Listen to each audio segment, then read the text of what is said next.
Bismillahirrahmanirrahim. Assalamualaikum warahmatullahi wabarakatuh.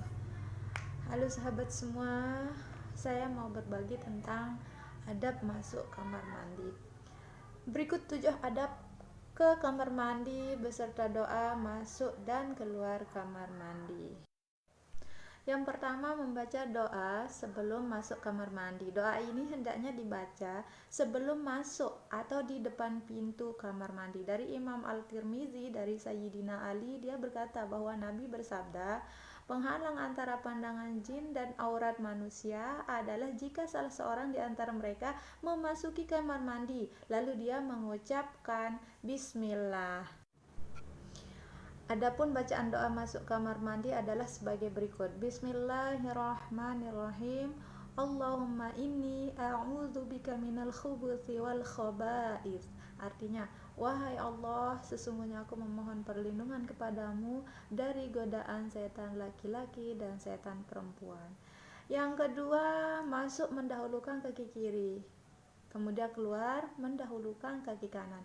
Rasulullah memberi contoh mendahulukan kaki kiri saat masuk kamar mandi dan mendahulukan kaki kanan saat keluar. Mengapa? Karena kamar mandi adalah tempat yang kotor dan kita masuk dalam keadaan kotor sehingga didahulukan kaki kiri. Sedangkan ketika sudah keluar dari kamar mandi, kita tentu telah membersihkan diri dengan keluar menggunakan kaki kanan terlebih dahulu. Kemudian yang ketiga, tidak menghadap atau membelakangi kiblat. Saat buang hajat di kamar mandi hendaknya tidak dalam posisi menghadap atau membelakangi kiblat. Dari Abu Ayyub Al-Ansori, Nabi Shallallahu Alaihi Wasallam bersabda, jika kalian mendatangi jamban, maka janganlah kalian menghadap kiblat dan membelakanginya, akan tetapi hadaplah ke arah timur atau barat. Bagi orang Indonesia, kiblat kita menghadap arah barat. Untuk itu disarankan agar toilet menghadap arah utara atau selatan. Kemudian yang keempat, tidak berlama-lama di kamar mandi. Ayo, siapa yang suka berlama-lama di kamar mandi? Apalagi kalau sambil buat gadget, makin lama durasi di kamar mandinya. Padahal Nabi SAW melarang kita berlama-lama di kamar mandi, karena kamar mandi adalah tempat setan, sehingga setan sangat suka menggoda manusia untuk berlama-lama di dalam rumahnya. Dari Zaid bin Arqam radhiyallahu anhu, Nabi Shallallahu Alaihi Wasallam bersabda, sesungguhnya kamar mandi ini dihadiri setan. Kemudian yang kelima, beristinja dengan menggunakan tangan kiri. Membersihkan kemaluan setelah buang air atau istinja dilakukan dengan tangan kiri, karena tangan kanan digunakan untuk makan dan kegiatan lainnya. Dari Abu Qatadah, Rasulullah Sallallahu Alaihi Wasallam bersabda, jika salah seorang di antara kalian minum, janganlah ia bernafas di dalam bejana. Jika ia buang hajat, janganlah ia memegang kemaluan dengan tangan kanannya. Janganlah pula ia beristinja dengan tangan kanannya.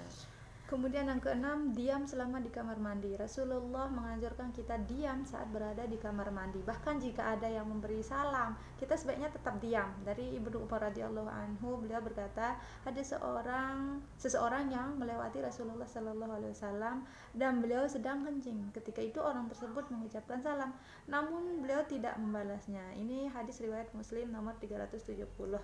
Ya, lalu bagaimana dengan bernyanyi di kamar mandi? Ya, jika menjawab salam saja tidak diperbolehkan, apalagi bernyanyi.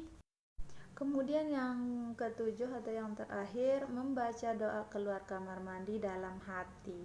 Jika masuk ke kamar mandi kita harus berdoa, maka setelah keluar dari kamar mandi pun kita juga harus berdoa.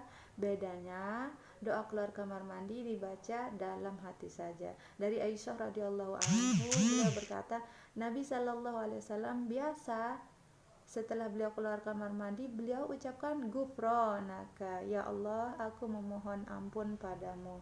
Hadis riwayat Abu Daud nomor 30, At-Tirmizi nomor 70, Ibnu Majah nomor 300, Ad-Darmini nomor 680. Adapun bacaan doa keluar kamar mandi adalah sebagai berikut. Bismillahirrahmanirrahim. Ghufranakal hamdulillahillazi azhaba 'annil 'adza wa 'afani. Artinya, dengan mengharap ampunanmu. Segala puji milik Allah yang telah menghilangkan kotoran dari badanku dan yang telah menyejahterakan.